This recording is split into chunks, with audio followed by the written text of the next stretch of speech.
Hello students, 12th physics में आज हम लेते हैं धारा मापी को उचित परास के एमीटर में रूपांतरित करना।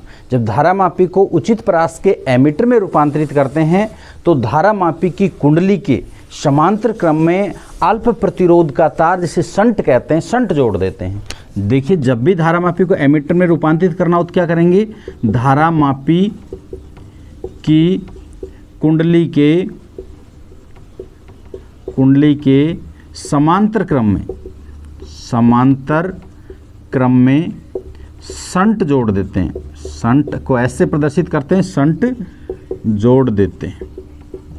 देखिए स्टूडेंट्स, जब धारा मापी की कुंडली के समांतर क्रम में शंट जोड़ते हैं तो उसमें क्या स्थिति होती है। सपोज कीजिए कि ये गैल्वेनोमीटर है जिसको हम जी से प्रदर्शित करते हैं, धारा मापी है, और इसमें प्रवाहित धारा को हम आई जी से प्रदर्शित करते हैं, और परिपथ में प्रवाहित धारा को यदि आई से हम प्रदर्शित करें जिसके समांतर क्रम में ये शंट जोड़ें तो उस स्थिति के अंदर जो धारा होगी वो किस प्रकार से प्रदर्शित होगी। देखिए, यहाँ से आई धारा आ रही है, गैल्वेनोमीटर में आई जी जा रही है, और इस शंट को ऐसे हम प्रदर्शित कर देते हैं, और शंट में प्रवाहित धारा आई एस से प्रदर्शित कर देते हैं। यानी परिपथ में प्रवाहित होने वाली धारा दो भागों में बट जाती है, आई जी प्लस आई एस। इस बिंदु ए से परिपथ में जो प्रवाहित धारा है वो दो भागों के अंदर बट गई।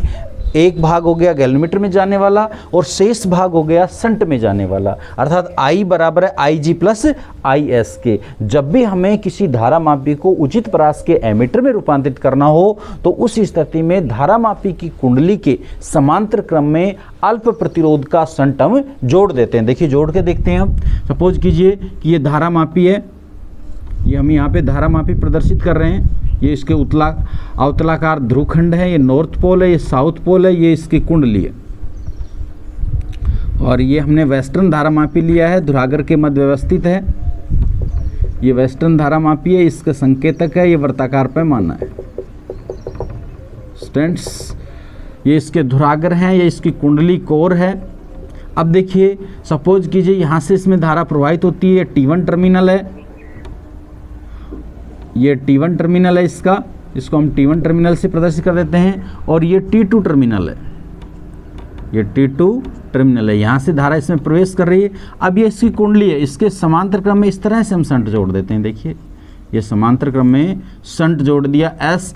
अब ये जो धारा मापी है ये किस में रूपांतरित हो गया, एमीटर में रूपांतरित हो जाता है। जब धारा मापी की कुंडली के समांतर क्रम में हम शंट जोड़ते हैं, अल्प प्रतिरोध तार होता है ये शंट, और जब इसको हम धारा मापी की कुंडली के समांतर क्रम में जोड़ते हैं तो यह धारा मापी उचित परास के एमीटर में रूपांतरित हो जाता है। जब धारा मापी की कुंडली के समांतर क्रम में शंट जोड़ते हैं तो धारा मापी की कुंडली के सिरों पर विभव शंट के सिरों पर विभव के बराबर हो जाता है। तो अब देखिए, इसके अंदर होता है Vs बराबर Vg, यानी धारा मापी की कुंडली के सिरों पर विभवांतर को हम Vg से प्रदर्शित करते हैं। गैल्वेनोमीटर को G से हमने प्रदर्शित किया है, यहाँ पे हम G से प्रदर्शित कर देते हैं, और शंट को हमने S से प्रदर्शित किया है, शंट के सिरों पर विभव को Vs से, और गैल्वेनोमीटर जो धारा मापी है उसकी कुंडली के सिरों पर विभवांतर को Vg से प्रदर्शित करते हैं। दोनों समांतर क्रम में संयोजित हैं तो उन दोनों की कुंडलियों के ऊपर जो विभव होगा वो समान होगा, अर्थात उन दोनों के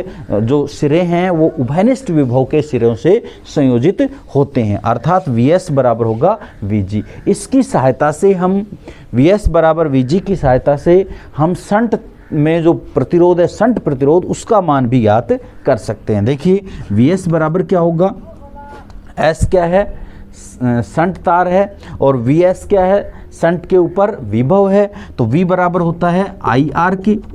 तो Vs बराबर किसके होगा, शंट में प्रवाहित धारा कितनी है। देखिए, शंट में प्रवाहित धारा IS और शंट का प्रतिरोध कितना है S, और इसी तरह से Vg किसके बराबर होगा, गैल्वेनोमीटर में प्रवाहित धारा कितनी है IG, इसको हम IG से प्रदर्शित कर रहे हैं, और इसके अंदर देखिए गैल्वेनोमीटर में प्रवाहित धारा IG तथा गैल्वेनोमीटर का प्रतिरोध G से प्रदर्शित करें। ये दोनों मान इसमें अप्लाई करते हैं तो यहाँ पे क्या आता है, देखिए Vs बराबर IS इंटू S आ जाता है, और इधर आता है Vg बराबर IG इंटू G आ जाता है। अब देखिए, हमें पता है कि धारा I दो भागों में यहाँ से विभाजित है, तो I बराबर है IG प्लस आई एस के। आई किसके बराबर है? आई बराबर आई जी प्लस आई एस के है।